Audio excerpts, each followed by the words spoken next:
Hi, and welcome to the introduction for Experiment 4 for the Foundation Physical Laboratory. In this experiment, you're going to be determining the pKa of a weak acid. This is something we also do in Experiment 3, where you do it by a titration method.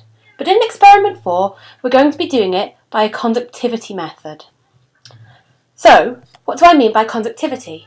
Well, if we have an electrolytic solution, that's a solution that contains ions, and ions will carry charge. We are able to use ions to carry a charge through a solution. Now, we have two types of electrolytes, and they both behave differently. First of all, we have strong electrolytes, and then we have weak electrolytes. So, if I take a solution with positively charged ions, they'll move towards the negatively charged electrons, and the negatively charged ions will move towards the positively charged electrode.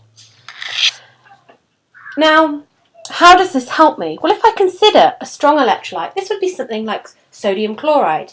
If I dissolve sodium chloride into water, everything dissociates, and I have an awful lot of charge carriers, which means it conducts an awful lot of electricity. And I can measure this conductivity of the solution using a conductivity meter.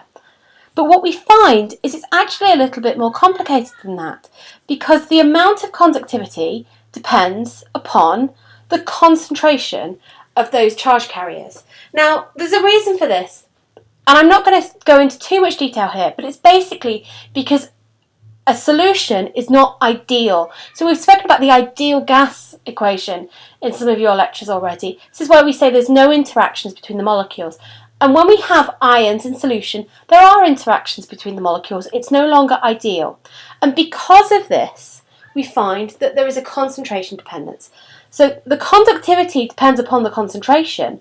The more ions there are in solution, the more it conducts. But we also can derive a value called the molar conductivity. And the molar conductivity is the amount the solution conducts per mole of material dissolved into a litre. You would expect this to be the same if the solution was ideal, but because the solution is not ideal, it's no longer the same. But it has a nice linear relationship. For a strong electrolyte, we end up with a nice linear relationship. And as we reduce the concentration, as we reduce the square root of the concentration, we can see that actually the molar conductivity gets higher. Straight line relationship until we're at this point of what we call the molar conductivity at infinite dilution, which is sometimes called the limiting molar conductivity. This is the point where there are basically no other ions to affect the ability for the solution to conduct electricity. That's what we mean by this value. And it's entirely theoretical. We can't actually calculate it directly. We have to basically take multiple points and plot back this straight line. So the amount of conductivity we see varies upon the concentration of ions, but it also depends upon the type of ions that I have in solution. And that's really useful as well. And what we find is actually, if I take, for example, I started off with my sodium chloride. If I take my sodium chloride solution, I can basically, using a series of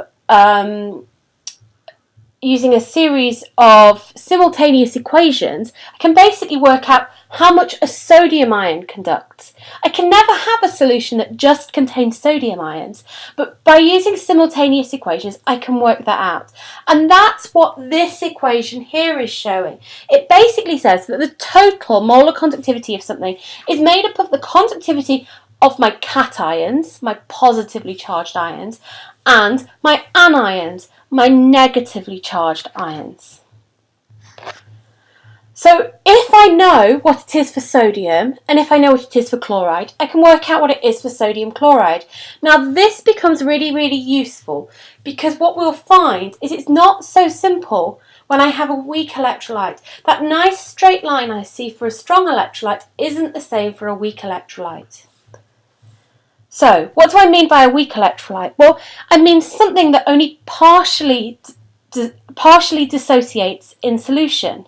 So this is kind of our classic weak acids. So usually when we talk about weak electrolytes, we're talking about weak acids. Now, my acid exists in the molecule, but it also exists in equilibrium in its dissociated forms. And my Ka is a measure of how dissociated the molecule becomes in solution.